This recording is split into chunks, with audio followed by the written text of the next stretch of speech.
SC/ST reservation को लेकर आज भारत बंद का आह्वान किया गया है और इस समय हम वाराणसी कलेक्ट्रेट पर मौजूद हैं। आप देखिए कलेक्ट्रेट में बड़ी संख्या में SC/ST रिजर्वेशन के जो समर्थक हैं वो यहाँ पहुँचे हुए हैं ज्ञापन देने के लिए। जिलाधिकारी महोदय के माध्यम से राष्ट्रपति तक अपना वो ज्ञापन पहुँचाना चाहते हैं। जबरदस्त जबरदस्त आप लोग का प्रदर्शन चल रहा है, क्या मांग क्या है? जी क्या कहना चाहते हैं डॉक्टर साहब? विनोद भाई बोले। हाँ जी बताइए। हाँ, क्या चाहते क्या हैं? इस प्रदर्शन का मकसद क्या है? यह प्रदर्शन इस समय मनुवादियों के खिलाफ बिल्कुल चल रहा है, क्योंकि जिस तरीके से 200 वर्षों तक अंग्रेजों ने हमारे हिंदुस्तान को बांट करके अपनी राजनीति सेक करके यहाँ के लोगों को अपने अधिपत्य में कर लिया।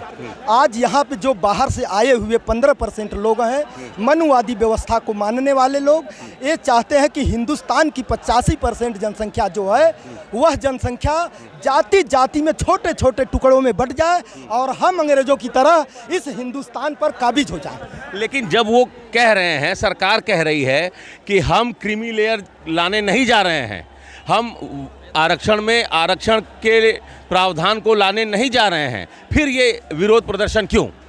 कहाँ कौन सा संसद में पास हुआ, पारित होकर के संसद से आया क्या? कहीं संसद से पारित हुआ? आश्वासन, व्यक्तिगत आश्वासन तो 15 लाख का भी देती है सरकार।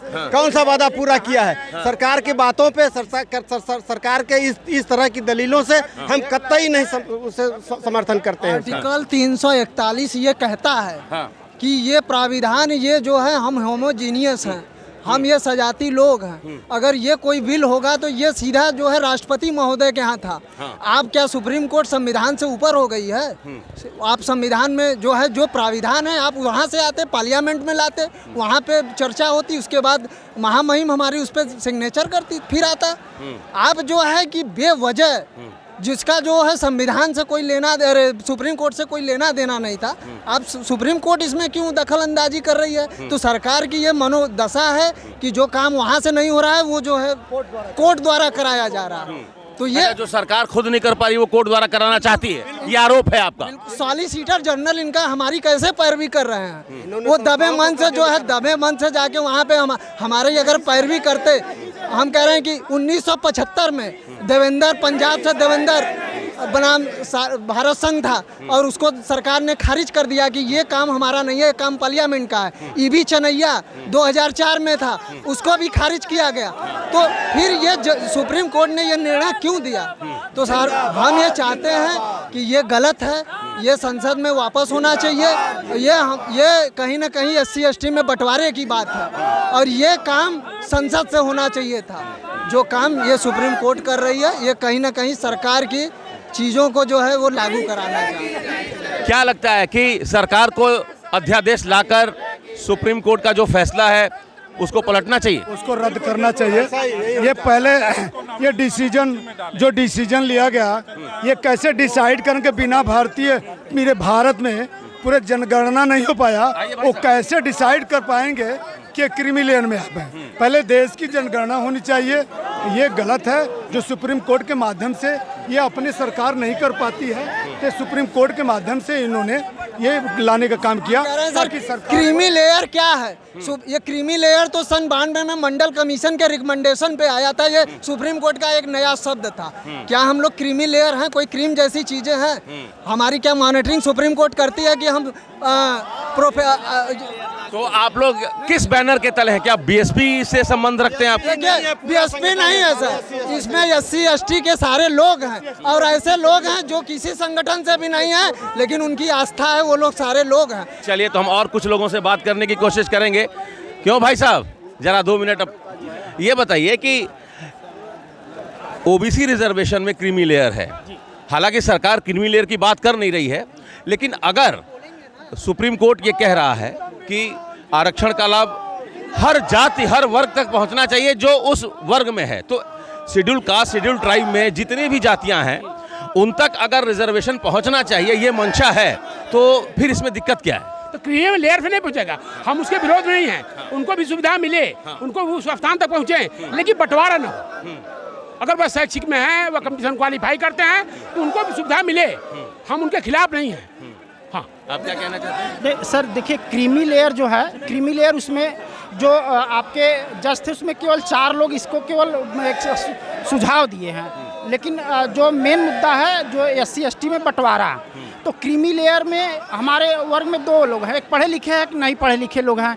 तो ये क्या करना चाह रहे हैं, जो पढ़े लिखे हैं उनको छाड़ देना चाह रहे हैं, जो नहीं पढ़े लिखे उनको मतलब अलग कर देना चाह रहे हैं। आप एक देख रहे हो कि नॉट फॉर सुटेबल चला हुआ है। जब आप मतलब कि जो पढ़े लिखे हैं उनको छाट कर अलग कर दिए और जो नहीं पढ़े लिखे हैं उनको किस तरीके से आप आरक्षण का लाभ देंगे? एक तरीके से 20 साल तक एकदम इसको आरक्षण बंद करने की आपने कहा सर कि हमारे भाइयों को सुविधा मिलनी चाहिए। हम लोगों को आरक्षण मिले जुम्मा 60-70 साल हुआ है सर। अभी हम लोग पहले जनरेशन के लोग हैं जो यूनिवर्सिटी कॉलेज के दहलीज पे पहुंचे। आपने कहा कि आरक्षण कैसे पहुंचेगा? सरकार के पास तमाम प्लान है सर। जैसे आपने 10% आरक्षण का 50% का आपने कैप तोड़ दिया है, तो अब तो आरक्षण का रास्ता खुल गया। JNU जैसे विश्वविद्यालय को आप जानते हैं, वहाँ डिप्रेस क्लासेस के लिए ये पॉइंट रखा गया। जो रूरल एरिया से आएगा उसको 2-3% एक्स्ट्रा दिया जाता है एडमिशन के लिए, आप जानते होंगे। तो सरकार के पास ऐसी व्यवस्था थी।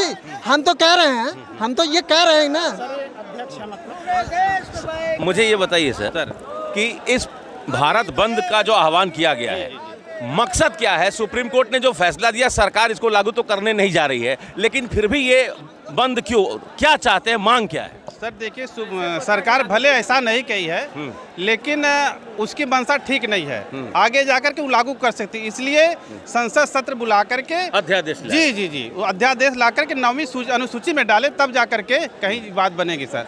नहीं तो कभी कहने को सरकार झूठी सरकार है, हमेशा कुछ कहती है लेकिन करती कुछ है। सरकार पर भरोसा नहीं, बिल्कुल नहीं सर। सरकार भले कह रही हो कि क्रीमी लेयर नहीं लागू करेंगे, कोटे में कोटा नहीं होगा, लेकिन आपको भरोसा नहीं है। भरोसा नहीं है सर, उसकी बात तो बिल्कुल भरोसा नहीं। कोटा सरकार कहे कि अभी देखेंगे। क्रीमी लेयर के केवल बोला गया है सरकार द्वारा कि क्रीमी लेयर नहीं लागू होगा, जबकि क्रीमी लेयर जो 4 जजों ने केवल सुझाव मात्र दिया है। और मेन मुद्दा है कि जो कोटे में कोटा, तो उसमें डिवीजन नहीं चाहिए, डिवीजन नहीं चाहिए। उसमें सरकार कहिए कि हम उसमें सोचेंगे। जो चीज मतलब लागू है नहीं, उसमें सरकार तो सीधे बोल दी, और जो लागू उस पर सरकार कुछ बोली नहीं। अगर सरकार हम लोग के पक्ष में है, हम लोग हित के अध्यादेश लाए और उसको। चलिए, विशेष सत्र बुलाकर सरकार विशेष सत्र बुलाए, संसद का अध्यादेश लेकर आए और सुप्रीम कोर्ट का जो फैसला है उसके खिलाफ अध्यादेश पारित करे। और जिस तरीके से 6 साल पहले SC ST एक्ट में सरकार 2 अप्रैल 2018 को जो भारत बंद बुलाया गया था, उसके बाद जो सरकार ने निर्णय लिया, वैसा ही निर्णय इसमें भी चाहिए। उसके बाद ही बात बनेगी, क्योंकि सरकार की बातों पर भरोसा नहीं है। मौखिक सरकार कुछ भी कहते रहे, ये तब तक जारी रहेगा। SC ST से रिलेटेड जो लोग हैं, रिजर्वेशन से जुड़े हुए जो लोग हैं, वो तब तक इसको चलाते रहेंगे। ये आंदोलन चलता रहेगा जब तक कि अध्यादेश न आए और सुप्रीम कोर्ट के फैसले के खिलाफ सरकार कोई अध्यादेश पारित न करे। Amit Singh, TV9 UP, Varanasi.